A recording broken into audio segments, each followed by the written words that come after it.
Kumar Singh, physician, Motihari में practice करता हूँ और यहाँ सेवा देता हूँ। तो आज का टॉपिक है, आज हम लोग डिस्कस करने जा रहे हैं पोस्ट वायरल कफ। ये कितने सप्ताह के बाद इसको कहा जाएगा पोस्ट वायरल कफ है और इसको कैसे इलाज करेंगे, कैसे ट्रीट करेंगे, इसके विषय में हम लोग डिस्कस करने आज जा रहे हैं।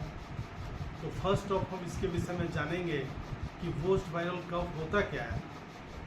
वायरल इन्फेक्शन होने के बाद जब पोस्ट वायरल कफ होता है तो वायरल इन्फेक्शन हो जाता है, जो कि इन्फेक्शन होने के बाद फीवर होता है। फीवर भी कुछ समय कुछ दिन के बाद चला जाता है।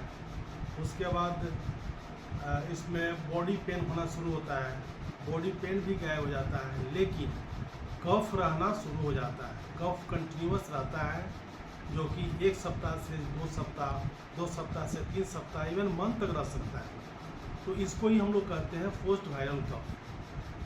तो इसके विषय में हम लोग जानेंगे कि कफ है तो कैसे है, कैसे होता है, क्या कॉजेज़ है इसके और कैसे इलाज करेंगे।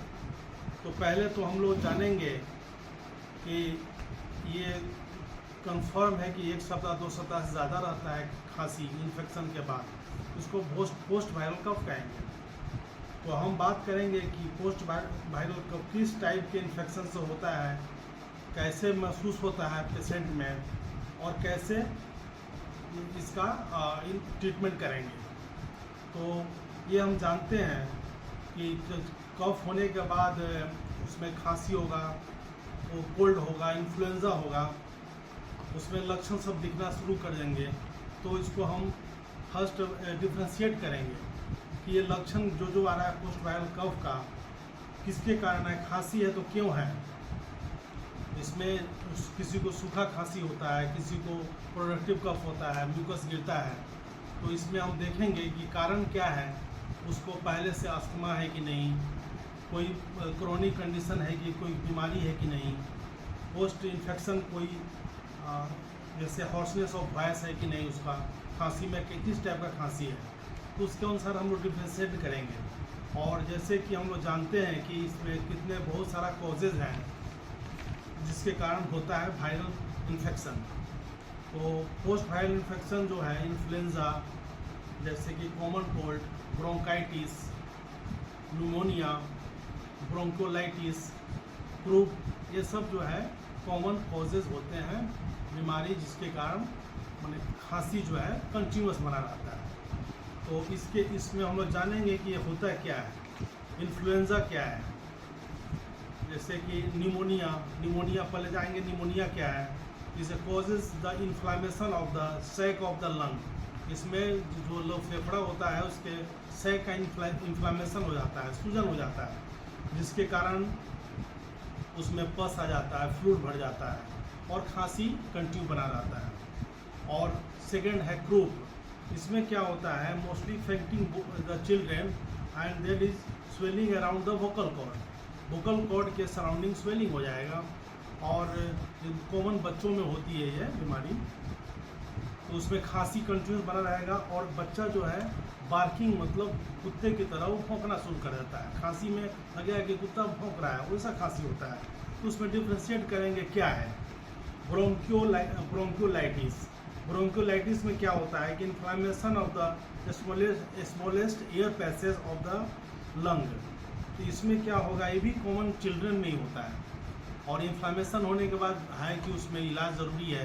तो ये सब थोड़ा सा डिफ्रेंशिएट करेंगे।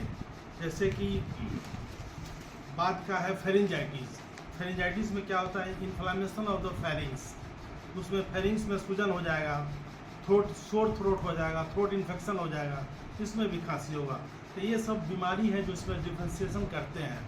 अब हम आएंगे कि पेशेंट को जब खांसी होने लगता है तो डॉक्टर के पास क्यों जाता है, हमारे पास क्यों आते हैं। वो लोग आते हैं जब कुछ सप्ताह से ऊपर खांसी हो गया, जब खांसी नहीं छोड़ रहा है, even 2 week 3 week even month जब हो जाता है खांसी, तब हमारे पास आते हैं पेशेंट। तो उसमें देखना है कि पेशेंट आए हैं तो किस कारण से आए हैं, खांसी के अलावा और कोई बीमारी है कि नहीं। तो जब लक्षण जब ज़्यादा दिनों तक हो जाता है तब आते हैं डॉक्टर्स के पास। या मान लीजिए कि खांसते खांसते खाना डिस्टर्ब है, सोना डिस्टर्ब है, उसी समय सोने के समय खांसी स्टार्ट हो गया, पेशेंट को रिलीफ नहीं मिल रहा है, फिर डॉक्टर के पास आते हैं। तो उसमें हम लोग डायग्नोस करते हैं कि ये है खांसी के कैसा खांसी है। ठीक है, डायग्नोस में हम लोग जैसे कि स्टेथोस्कोप से देखेंगे कि ये लंग का साउंड कैसा है, व्हीजिंग साउंड है, क्या है, वो सब देखेंगे।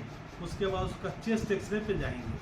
चेस्ट एक्सरे करा के PFV देखेंगे कि कोई इन्फेक्शन है कि नहीं, कोई न्यूमोनिया है कि नहीं, या कोई ट्यूबरक्लोसिस है कि नहीं। तो ये चेस्ट एक्सरे पे हम जाएंगे। उसके बाद उसको हम ये करेंगे, इलाज में जाएंगे तो ड्रग पर ट्रीटमेंट जाएंगे। उसको डायग्नोसिस करने के बाद हम लोग जाएंगे ड्रग पे। ड्रग पे ट्रीटमेंट क्या करना है, मेडिकेशन देना है। मेडिकेशन में आपको हाइपरट्रोपियम ब्रोमाइड इनहेल्ड करते हैं, जिससे कि क्या होता है कि help open the airways and prevent mucus from the building up, मतलब बाहर निकलता है, कब बाहर निकलता है, वो रिलीफ मिलता है। और उसके बाद हम लोग जाएंगे कॉर्टिकोस्टेरॉइड्स पे। कॉर्टिकोस्टेरॉइड्स में क्या है, जैसे कि बहुत सारा है, वाइसोलोन, रेडनिसोलोन, ये सब बहुत सारा है कॉर्टिकोस्टेरॉइड। वो जानने से वो ये हेल्प क्या करेगा, reduce the inflammation of the airway के इन्फ्लामेशन को कम करेगा, तो खांसी में रिलीफ मिलता है। फिर हम जाते हैं उसको कफ सप्रेसेंट पे, जो खांसी को दबाता है।